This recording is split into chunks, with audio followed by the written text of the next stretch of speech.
What's up, guys? Welcome to Daily Dose of Reddit. This is your host that's about to eat some collages for breakfast because Collage Factory, well, they're good.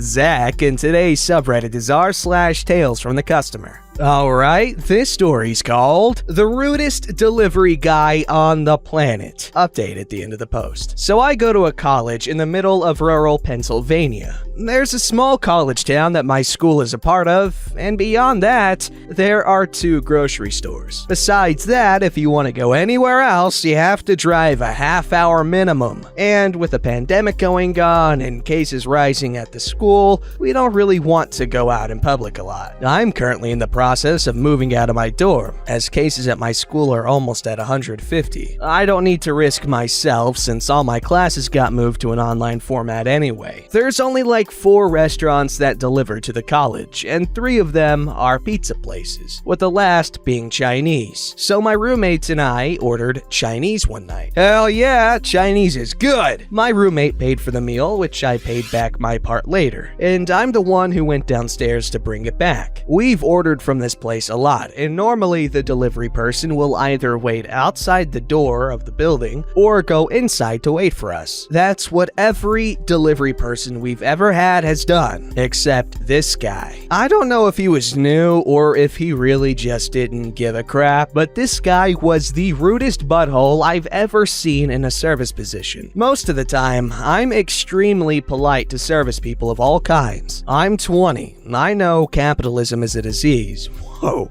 I know these jobs suck booty. Even if they're a bit snippy, I try to be nice because I know what it's like to have those days. But this guy didn't deserve it. Not one bit. My roommate gave me their phone in case the guy called, and only did so because they said he seemed a bit confused on the phone when he called us down. I should have taken that as a sign. I went down and stood at the usual place where they bring food for delivery, but he's nowhere inside. My building is one of the largest on campus. It's divided into 2 sections with a tunnel between them, and there are 2 entrances, and one has a parking lot in the back, so I go through the other entrance that exits into the parking lot to see if he's there. Still no sign of him. I then get a call from him on my roommate's phone. I pick up and cannot understand a word he's saying. It wasn't an accent or anything. He was white and looked like he went to the school. He was slurring his speech and his words are not making any sense. I don't know if he was drunk or what. My roommate thought so, but honestly from how he looked, I think he was just some douchebag frat boy who can't be fricked to actually speak full sentences, drunk or not, but I guess I'll never know. He sounded like your typical college love boy, if that helps anyone understand anything. My building is close to the rec center and sports building, and from what little I can understand him saying, he says he's across from the sports building, which to me at the time made no sense. He said, "Pretend you're walking to the gym." I can admit I can be scatterbrained and misunderstand directions sometimes. But the way he was describing his location, it sounded like he was parked at the rec center and not my building. I'm really confused by this, and I asked him if he's standing outside his car, and he said yes, or at least I thought he said yes. He hangs up, and I start walking towards the gym, very confused. I see no one standing outside, and I realize about halfway there that this was ridiculous, and there's no way this guy was stupid enough to park all the way down at the gym. So I turn back and start looking to see if maybe he's in the parking lot of the building out back of my dorm. I see no one standing outside their car, and I'm getting really pissed that this guy couldn't have just stood outside the dorm building like literally every other delivery person is supposed to do. I get another call from him, and he just says, "Hey man, I've been waiting here for 10 minutes. I have a job to do, you know." And this is when I'm done with him. I say, "Well, you didn't give me proper instructions on where you are. I can't find you at all." He keeps repeating the same thing about the sports building, which still makes no sense. And I start walking around the back of my building to see if he means behind it, which is sort of across from the sports building, if you really want to stretch definitions. I still can't see anyone standing outside their car.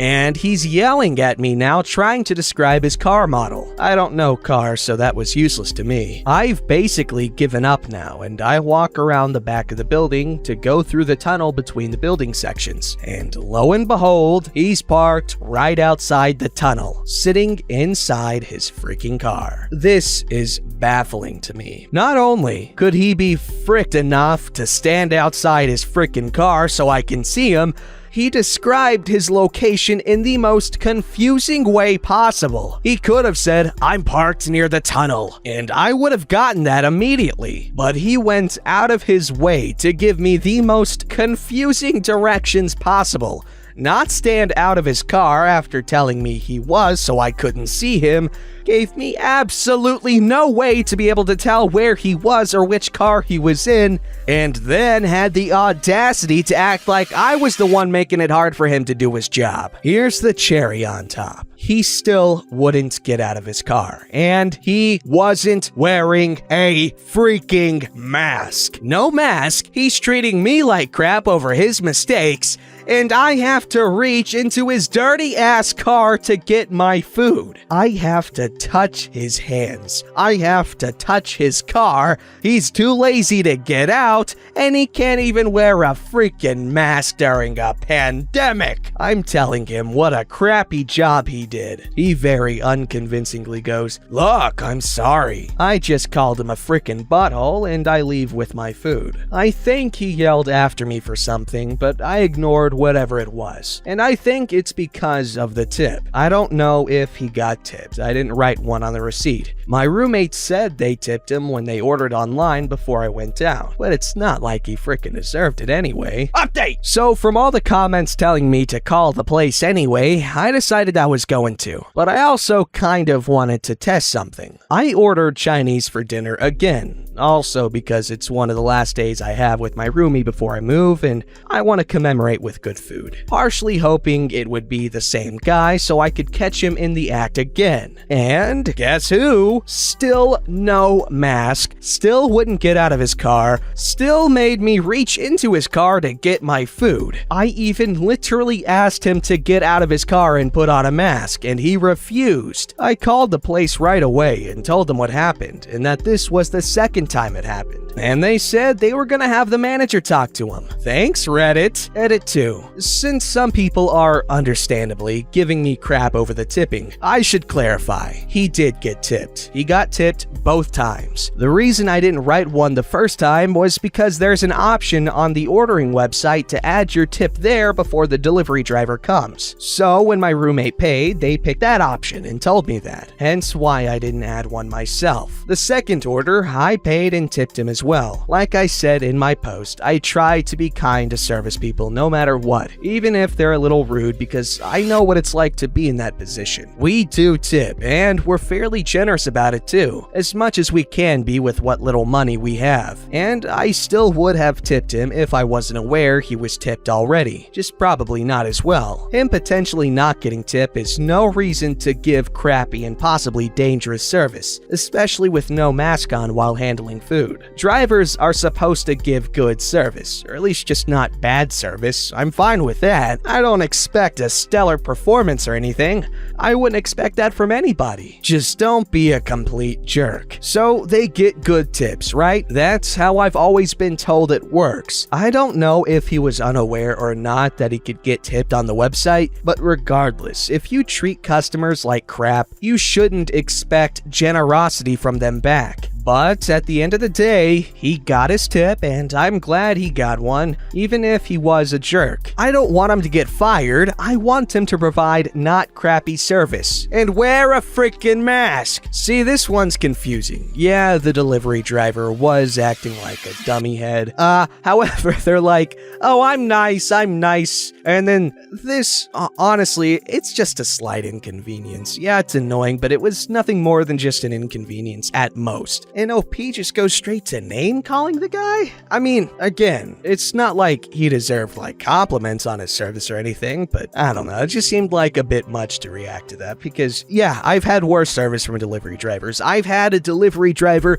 literally swat my food out of my hand and knock it onto the ground. Outside, by the way. And couldn't that be, considered assault? Anyway, I just called him a jerk and told him to step off, and he went away. And I did call because that guy should not be a delivery driver because I don't even know why he was pissed. I think it was just because I asked him to let me know when he was outside so I could pick it up from him. And this was before the pandemic, so I'm not irresponsible. This story's called Funny How Jabbing a Kid with a Needle After Saying It Wasn't a Needle Might Make Them Fidgety. 2 years ago, we took my then 6-year-old to the dentist for routine cleaning and have a tooth looked at that had a massive cavity. We discovered he was not, in fact, brushing his teeth at night. Now we watch.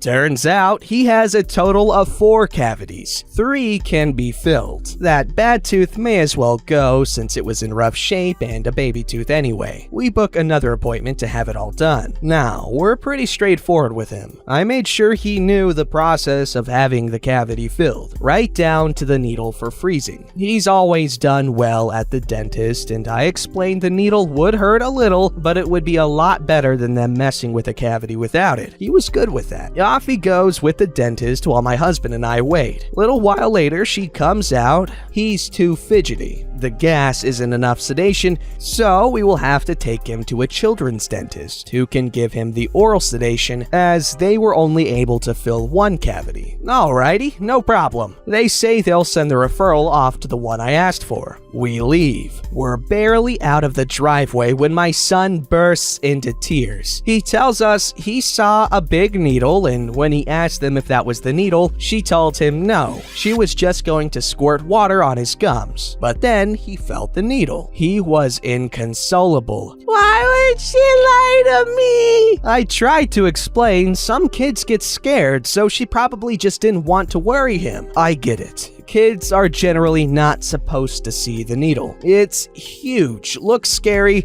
and she didn't know what to tell him. But also, no wonder he wouldn't sit still. So we wait for the other office to call. After 2 weeks, I call them and ask about the referral. The receptionist tells me they didn't get it. Could I possibly call the first office and have them resend? Make sure to give me the correct fax number, etc. Wonderful lady. I call the first one. Well, we did send it, but give me the number you have. I'll resend. No problem. Back to waiting. I call second office again about a week later. Still no referral. Same lady on the phone asked me for the first office info so she can call and get it sorted out for me. 20 minutes later, we had an appointment. We get to the new office. It's now been 5 weeks since that first attempt, and he now has a massive abscess on the gum by the tooth needing to be filled. So we go to meet with the new dentist. She always talks to parents before the actual appointment. She's running us through the process. He'll need antibiotics for the abscess before they can deal with that, but they're going to do the other 2 fillings that day. Sounds good. She asked why they only filled 1 of 3. I tell her they didn't feel the gas was enough and wanted him to have oral sedation. Her face dropped. Oh no, they didn't tell us he needed oral sedation, and our guy who does it isn't here. At this point, I was mad as hell at the first office. She asked if we wanted to try gas anyway, and if it doesn't work, no big deal. They won't charge that appointment and we can come back. I said, we're here, we may as well, and tell her I think he was honestly more upset because of the needle incident. Maybe he'll be okay. She didn't seem impressed with the way they handled it either, so I guess that wasn't just me. I ask her, please, if he sees it this time, just don't lie to him. He knows it's coming anyway. Just reassure him and do it. She says, no problem. He goes in. 10 minutes later, she comes out to tell me he's absolutely fine. Gave him the needle with no problems and he's doing great. Got everything done with 0 issues with the second office, and he only needed gas to have the tooth pulled too. Haven't been back to the first office. He's never been scared of the dentist, and I want to keep it that way. Okay, first of all, that kid, what a champ. Second of all, I don't necessarily blame that first office too much because they were just trying to keep him calm, and yeah, they lied to him, which they probably should have discussed it with the parents beforehand, but I haven't been to the dentist in a long time. Anyway, when I was a kid, I used to like the dentist. It was pretty cool, as I liked having... I would get cavities a lot. I don't know why, but I had cavities a lot when I was a kid. I mean, it's probably because I ate a lot of sugar and didn't brush too well. But I always enjoyed the dentist. I liked having my lips numbed up and like getting to chew on them with great consequence later on when I feel it. This story's called The Straw That Almost Broke the Server's Back. My husband and I were at a chain restaurant known for serving breakfast all day, Denny's, IHOP. It was very crowded and loud, and one group in particular was very upset. Waffle House? They kept calling over the waitress and arguing with her and getting increasingly louder. The waitress was nothing but professional, but you could tell she was getting close to losing it. Finally, one man in the group stands up, curses, and hurls several insults at the waitress about herself and her sex life. Then the group storms out. The waitress turns around and looks at all of us, who at this point were staring at the commotion. Her eyes darted back and forth wildly, and we could tell that there were only a few fibers left before her rope of sanity completely tore in half. "Does anyone else have any other complaints right now?" she said very loudly. There was silence after this, but I, with my stupid need to fill up any silence, said, "Well, I don't like the carpet much, but I don't think you can do anything about that." She and everyone else stared at me for a second before she began to laugh. A bit hysterically at first, but gradually it began to sound more normal. "Honestly, I don't like this carpet either. Screw this carpet," she said, laughing. Fortunately, she was swiftly and fully calmed down, and everyone went back to their food. When she took our order, she explained that all day had been horrible with many customers like that and very few tips, and that group had just been the last straw. She got the manager to comp our drinks and was overall a wonderful server. Don't know what the other group's problem was. We left an extra big tip. Side note, in case you're wondering, the carpet was an ugly brown with a tile pattern on it. It was the kind of carpet that could easily absorb years of spilled drinks and not show it. That location got renovated a few years ago and got a new carpet. It's better, but still pretty ugly though. Well, first of all, cool story. Second of all, nice of you to leave that big tip for that waitress. Third of all, you're a funny guy. Fourth of all, I love carpets like that. I know it's disgusting and you should be terrified of any carpet that could hide a stain like that. But the thing is, I think it's so cool the fact that you could spill so much crap on these things for years and years and years and years, and it's perfectly fine. Okay, that's absolutely not true. It looks okay. It's still ugly, but it looks not dirty. I mean, it does look dirty when you buy it, but you get my point. Don't forget to like, subscribe, and hit that bell to never miss an episode.